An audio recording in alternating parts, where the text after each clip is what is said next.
John had always loved the ranch. The open fields, the rolling hills, the endless sky above. He had been born and raised on this land, and it was in his blood. He had taken over the family ranch when his father passed away, and he had poured his heart and soul into it ever since. But as he drove down the dusty road on that fateful night, he couldn't help but feel a sense of unease. The sun had just set, and the darkness was creeping in around him. The road stretched out ahead of him, long and winding, and he knew that there was still a long way to go before he reached home. He had spent the day tending to the cattle, fixing fences, and working on the old truck. It was a hard life, but he loved it. There was a sense of purpose to his work, a feeling that he was doing something important. But as the light faded from the sky, he began to feel a growing sense of dread. The road ahead seemed different somehow. The trees that lined the road were taller and thicker than he remembered, casting long shadows across the path. And the fields on either side of the road seemed empty and desolate, as if something had scared off all the wildlife. As he drove, he began to hear strange noises. A low growling sound that seemed to be coming from the darkness all around him. And then he saw it. A figure was standing in the middle of the road, just ahead of him. It was tall and thin, with long limbs and a face that seemed to be made of shadows. John hit the brakes, bringing his truck to a screeching halt just inches from the figure. For a moment, John just sat there, staring in disbelief. But then the figure began to move, slowly walking towards him. John felt a sense of dread creeping up inside him, and he knew he had to get out of there. He threw the truck into reverse, backing up as fast as he could. But as he did, he heard a sound that chilled him to the bone. It was a low, guttural growl, and it seemed to be coming from the darkness all around him. John slammed on the gas, driving as fast as he could down the road. He didn't stop until he reached his ranch, and even then he was shaking with fear.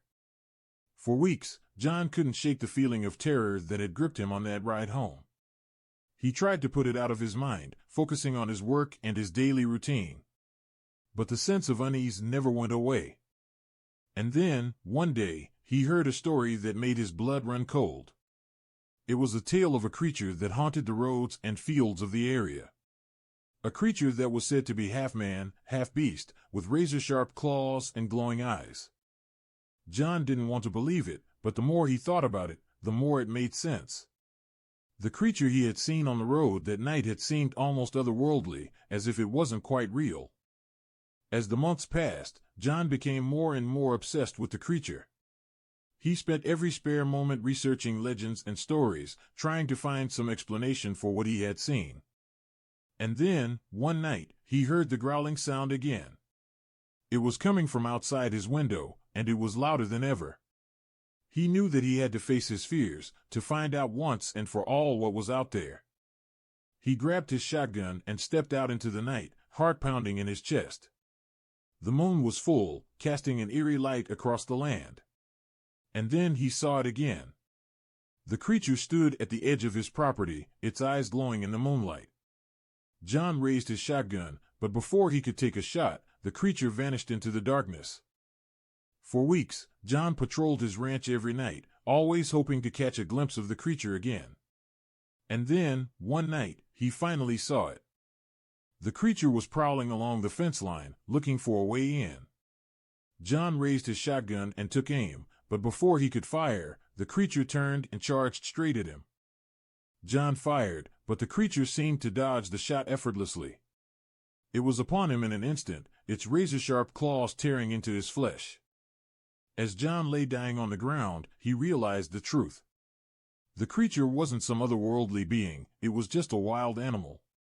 But in his fear and obsession, he had turned it into a monster. In his last moments, John thought about all the times he had ridden down that road, feeling so alive and free. But now, as he took his last breath, he knew that the road had claimed its final victim. The last ride home would be his, and he would never see the ranch or the open fields again.